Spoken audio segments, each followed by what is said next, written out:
Keyingi yillarda mamlakatimizda aholiga avtotransport xizmati ko'rsatishni yaxshilash, jamoat transporti yo'nalishlari tarmog'ini kengaytirishga alohida e'tibor qaratilmoqda.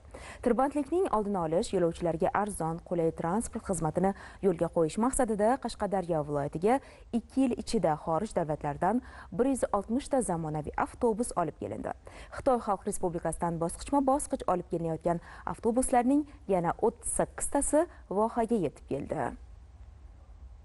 Qashqadaryo viloyatida bugungi kunda 67 ta yo'nalish bo'yicha 411 ta avtobuslar qatnovi yo'lga qo'yilgan. Hududda jamoat transportining qamrov darajasi 98,6% ni tashkil etadi. Tumanlararo shahar ichki qatnovlari uchun zamonaviy avtobuslarning qo'yilayotgani yo'lovchilarni mamnun qilmoqda. Bu avtobuslarimiz 12 va 4 yo'nalishlarga qo'yiladi. 12 yo'nalishda 8 ta o'quv muassasalari bor, tibbiyot birlashmalari bor, maktab, bog'chalar ularni qamrab oladi va aholimizga mana shu qulay va arzon sifatli transport xizmati ko'rsatishga zamin yaratiladi. Yil oxirigacha yana Qarshi shahrining o'ziga 50 ta, bundan tashqari viloyatimizda boshqa tuman shaharlar uchun 100 dan ortiq avtobuslar va mikroavtobuslar olib kelish bo'yicha ishlarni amalga oshiryapmiz.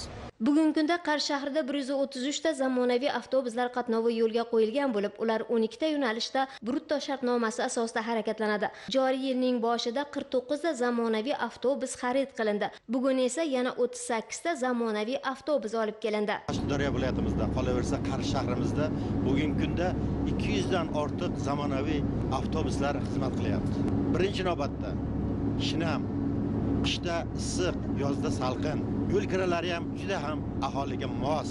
Hech qaysi bir chet el davlatidan kam bo'ladigan joyi yo'q.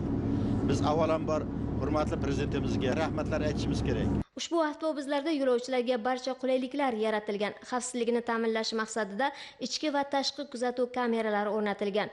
Avtobuslarning har biri 70 nafar yo'lovchiga mo'ljallangan bo'lib, yo'l kira haqqi naqd pulsiz elektron to'lov orqali amalga oshiriladi. Nogironligi bo'lgan shaxslar to'siqsiz harakatlanishi uchun maxsus panduslar va alohida o'rindiqlar o'rnatilgan.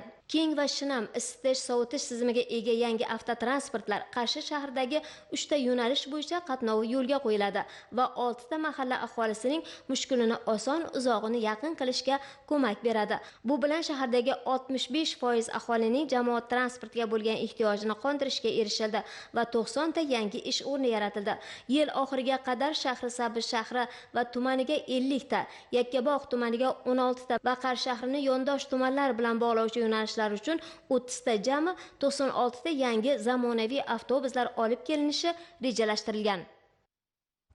Siz Fakt 24 dasturi bilan tanishdingiz. E'tibor uchun rahmat. Omon bo'ling.